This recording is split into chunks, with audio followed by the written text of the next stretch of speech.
Bismillahirrahmanirrahim. Assalamualaikum warahmatullahi taala wabarakatuh. Okey, sekarang ni 3.40 petang, 21 Ogos 2021, hari Ahad. Hari Sabtu. Minta maaf. Okey, just in case anda tak kenal saya, nama saya Hasri Omar. Uh, saya adalah founder kepada RMA Data Resources dan juga Biocultural Resources. Okay, jadi tapi video kali ini saya bercakap sebagai anggota founder untuk RMA Data Resources, di mana RMA, nama pendek dari RMA adalah sebuah firma butik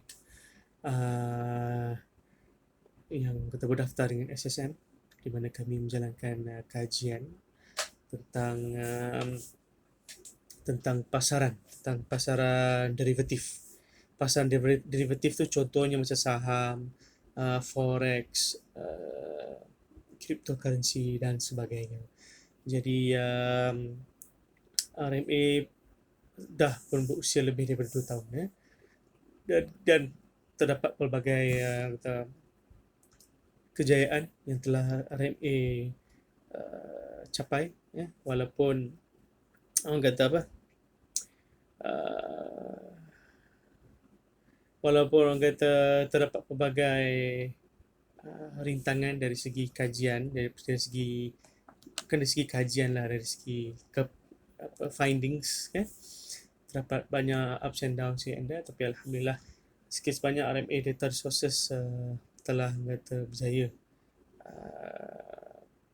berjumpa ataupun mendapat penyelesaian dalam kajian yang kami buat lah. Jadi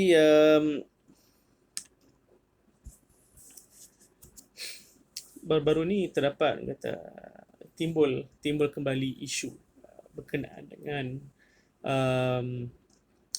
forex itu halal ke haram. Okay. Tapi video ni bukan nak cerita pasal forex itu halal atau haram, sebab saya sendiri sebagai founder RMA, saya bermula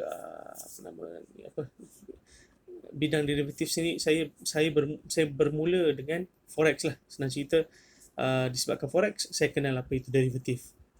Sebab saya tahu benda ni adalah sebuah derivatif bila saya buat exam dengan Securities Commission. Ada satu modul bertajuk derivative. So okay, now I understand what derivative is. Okay. Jadi baru-baru ni terdapat isu berbangkit di mana forex ini halal ke haram ke. Okay. Saya ada buat satu video sebelum ni, tapi bukan dalam YouTube lah. Saya ada buat live dalam page saya, Hasri Trader.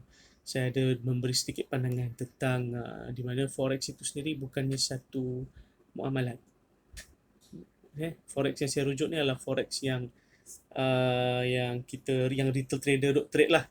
Sebab kalau yang bank trade itu satu muamalat, sebab dia ada physical transaction, dia backed by physical cash. Tapi kalau retail trader ni dia tak backed by physical, walaupun kita membuat deposit ke apa ke, tapi deposit yang kita buat itu satulah. Walaupun kita buat deposit, tapi cara transaksi yang kita buat dia bukan satu muamalat. Kalau nak ikut kaedah yang di-outlinekan oleh Ibn Taymiyah, iaitu bai' as-saraf berdasarkan hadis Nabi SAW. Okay? Memang famous hadis ni. Kalau kita biasa dengar apa, emas dengan emas, perak dengan perak, bali dan bali, ada 6 instrumen ribawi. Okay? Jadi itulah kaedah bai' as-saraf yang kita semua kalau boleh hafal, ya. Okay, jadi jadi apa yang saya nak sampaikan dalam video ni adalah sebenarnya lain sikit. Saya nak bawa satu kelainan dari segi corak pemikiran tentang apa yang berlaku sekarang. Kita tolak tepi sekejap pasal forex. Kita cerita pasal pandemik kita ni, iaitu berkenaan dengan Delta variant, Delta variant yang dikatakan ganas. Okay. Terus terang saya cakap, tak maaf, saya sebenarnya saya baru bangun tidur sebenarnya. So, okay lah kan. Jadi, jadi saya berpendapat yang saya, saya cerita dulu apa yang saya nampak. Jadi saya tengah duk scroll dekat social media, uh, saya ada baca berkenaan satu findings di mana di Sarawak sekarang ni, di mana 80% penduduknya telah pun mendapat vaksin. Saya tak pasti sama ada dia orang dah dapat vaksin satu atau dua dos, saya tak pasti 80% tu. Tapi yang apa yang dipertikaikan dalam perbincangan di social media ialah sepatutnya kalau dah 80% dapat vaksin, maknanya dia dah patut mencapai herd immunity, iaitu immunity berkelompok. Tetapi apa yang berlaku sebaliknya, di mana Sarawak sekarang sedang dilanda oleh Delta variant. Okay, maknanya COVID punya varian yang baru lah, jenis yang baru bernama Delta. Jadi Delta ni dikatakan lebih ganas, lebih susah untuk dirawat berbanding yang COVID yang biasa. Dan yang paling saya tak boleh terima, saya agak terkejut adalah mereka yang dapat 2 dos dikatakan menjadi super spreader.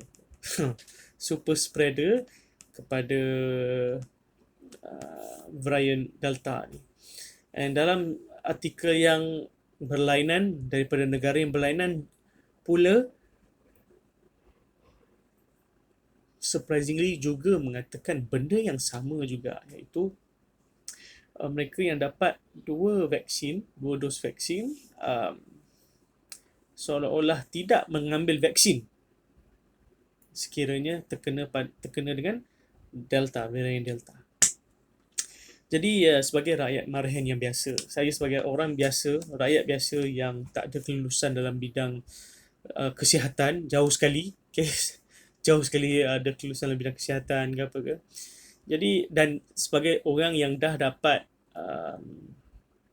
orang kata apa, vaksin 2 dos, dan sebagai orang yang sedang menjalani kuarantin, okay, saya sepatutnya habis kuarantin esok, sepatutnya lah kalau dalam Mas Sejahtera, tapi kalau ikut tag saya kena habis kuarantin 26 hari bulan, 26 atau 27 lebih kurang lah, fine. Jadi apa yang bagi saya sebagai sebab apa, sebab saya punya case lain sikit, saya cerita sikit. Saya punya case lain sikit sebab saya pergi PCR test 2 kali, saya pergi swab test banyak kali. Sebab mak saya positif. Jadi bila saya pergi ambil PCR tu maknanya yang cucuk hidung dan tekak. 2 kali saya ambil. So yang kali pertama saya ambil, saya disahkan positif. Cuma bacaan CTU level saya 38 gitu. Bermakna saya punya kejangkitan keupayaan saya untuk jangkitkan orang agak rendah. Fine. Tapi lepas tu bila saya ambil PCR dengan Kerajaan Malaysia, saya ambil, check, lepas tu keluar result mengatakan saya negatif. Okay, fine. So asalnya positif, lepas tu negatif. Tak apalah. Jadi saya anggap badan saya ni memang ada COVID lah, senang cerita. Sebab saya memang merasa hilang deria bau. Sebelum ni saya ambil bau, tak ada bau sebelum ni. Sekarang ni dah ada. So I'm so surprised. So saya merasa lah keadaan tak ada bau tu apa dia. Okay. Jadi sebagai orang yang dalam badan dia ada COVID, okay, dan yang hampir sembuh ni, okay,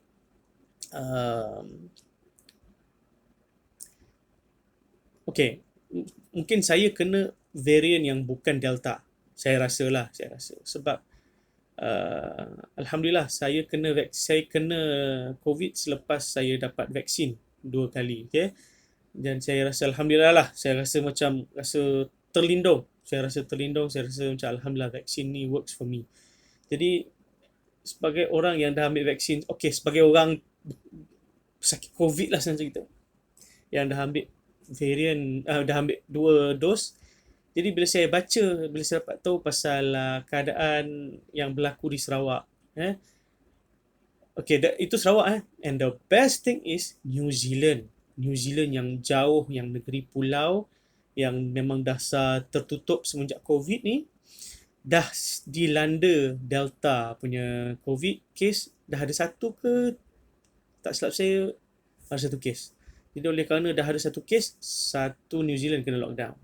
Jadi bayangkan saya tak tahulah apa yang berlaku sebenarnya di New Zealand, tapi saya sebagai orang biasa, saya berpendapat yang New Zealand yang jauh di sana tu, yang sangat asing daripada negara lain pun dah dilanda COVID. Ini kan pula saya yang yang Sabah Sarawak ada Laut Cina Selatan bang. Kan Sabah Sarawak pun ada Laut Cina Selatan, yang Sarawak pun kena Delta variant. Ini kan pula saya yang bila-bila sahaja boleh kena Delta variant ni. Okay. Jadi saya memang berpendapat, okay, apa saya cuba nak sampaikan. Saya rasa memang kita semua kena duduk di rumah. Kita semua kena duduk setempat di rumah. Saya faham bila saya faham dalam keadaan apa nama tu. Yalah, saya faham kita kalau duduk kat rumah kita tak boleh nak cari mata pencarian, kita rasa macam mana nak duit nak masuk kan? Tak kerja kan? Bukannya semua orang ada kerja corporate yang boleh work at home. Mana? In fact, company oil and gas pun ada yang dah kena lipat, ada yang dah apa nama tu dah start retrench orang, ada yang bayar orang per hour, you know. So so faham tak? Industri yang orang kata boleh cari makan setakat ni pertanian sahaja yang saya nampak lah. Adalah industri lain, tapi pertanian is very dominant as of now. Fine. Jadi saya kembali kepada apa yang saya cuba nak sampaikan. Saya berpendapat yang kita semua kena duduk rumah, kita semua kena duduk setempat. Okay. Inilah masanya kerajaan kita ni diuji dari segi wang ringgit, di mana kerajaan memang perlu membantulah semua rakyat-rakyat ya, yang memerlukan ya. Kalau yang tak perlu tu tolak tepilah kan. Utamakan mana yang perlu. Jadi saya rasa dalam keadaan yang macam ni, yang darurat ni, itulah saya pelik, darurat pun telah ditarik balik. Padahal kita semua dalam kesusahan sebenarnya ni kan. Sebab ialah pasal varian ni, Delta ni, kita masih tak dapat satu information rasmi daripada KKM, Kerajaan Malaysia. Wallahualam. Okay, jadi saya nak sampaikan yang tak kisahlah apa cara sekalipun cara anda cari rezeki. Okay, kalau katalah forex tu anda terror, ni bukanlah saya nak keluarkan fatwa, tapi bagi saya kalaulah duduk rumah dan trade forex tu lebih baik daripada keluar rumah dan risikokan diri anda untuk dapat COVID, baik anda duduk rumah lah. Kan? Tak dinafikan. Yelah, kata tak semua orang akan duduk rumah, sebab ada orang yang akan jadi food panda, ada orang yang akan jadi apa nama tu gig economies kan, pergi hantar Grab semua whatever. Ada yang kena kerja sebagai dekat healthcare, kerja kat hospital, essential services. Jadi nak tak nak, some part of the nation memang kena gerak physically kan, tak ada pilihan. Melainkan memang betul-betul kerajaan boleh masukkan duit kat semua akaun orang, hantar makanan kat kita semua duduk rumah, jaga diri, that will help. Saya rasa memang kita semua kena kembali kepada PKP yang pertama dululah. Saya rasa begitulah, sebab kita tak tahu apa kemungkinan nak jadi ni dengan varian Delta ni kan nasib macam mana kan. Kerajaan tak tunjuk lagi. Saya tak tahulah, mungkin saya yang tak buat research ke apa kan. So saya buat video ni untuk meluahkan rasa risau kepada risau dan tak perlu, dan berkenaan dengan trading tak kisahlah kata forex tu halal ke haram ke, trade lah dulu. Bagi saya elok kita semua trade je lah. Kalau reti trade lah. Kalau tak reti belajar. Okay. Sebab nyawa kita berharga, nyawa kita sangat berharga kan. Kalau kita nak mati pun orang kata biarlah kita mati dalam keadaan amal yang cukup. Mudah-mudahan kita semua berdoa kepada Allah SWT. Mudah-mudahan kita dicabut nyawa dalam keadaan kita cukup amalan untuk kita bawa kepada Allah SWT. Okay. So masa yang sedia ada ni kita jangan duk berbalah tentang halal haram, bab muamalat ni semua. Kita dah berbeza. Kita dah tak macam dulu. Kita bukannya kita semua ni ada duit gaji yang kerajaan jamin. Kita semua bukan government servant. Government servant lah, duduk rumah goyang kaki dapat duit. Tapi kita yang bukan government servant ni elok apa usaha yang kita boleh buat, kita buatlah. Okay. Apa mana fatwa yang kita boleh yang mana yang haram, kalau perlu kita halalkan, buat sementara kita halalkanlah, kan. Contohnya macam forex ni, kalau orang kata haram ke apa, tapi kalau betul boleh buat duit, buatlah, kan. Daripada kau pergi jual diri, daripada kau kangkang untuk orang, melacurkan diri ke whatever, I think that is not a good thing. Faham tak? Might as well kau trade, kau dapat duit, kau ajar orang lain. Okay, InsyaAllah. Dan saya pun kata, saya pun sebagai orang yang rasa bertanggungjawab, saya juga kalau saya InsyaAllah dalam keadaan kalau saya dah bersedia. Sebab apa? Sebab saya yalah dah 15 tahun dalam bidang ni. Saya bukannya full time trader, kan. Jadi saya dah, sebab dulu pun saya pernah berada di atas dalam industri ni. Jadi saya dah banyak kali dah, kalau saya jumpa satu teknik, kalau saya ajar orang lain, esok lusa teknik tu tak jadi. Bukan sebab orang yang saya ajar tu khianat ke apa. Tak. It's because of that technique itself mungkin valid for that 2-3 days. Faham tak? Jadi sebab tu saya masih lagi mengkaji forex ni, kan. Untuk apa nama tu, untuk kripto pun juga masih kajian. Cuma forex ni sebab lebih lama, kan. Jadi saya punya expertise tu lebih kepada forex. Dan InsyaAllah kalau saya betul-betul dah jumpa satu penyelesaian untuk forex, saya akan ajarlah kat semua orang. Mudah-mudahan ilmu yang saya ajar tu anda boleh gunakan untuk anda duduk rumah and trade, make money for your family lah. InsyaAllah. I'll see you guys in the next video. Terima kasih banyak. Okay, jaga diri elok. Okay. Assalamualaikum warahmatullahi taala wabarakatuh.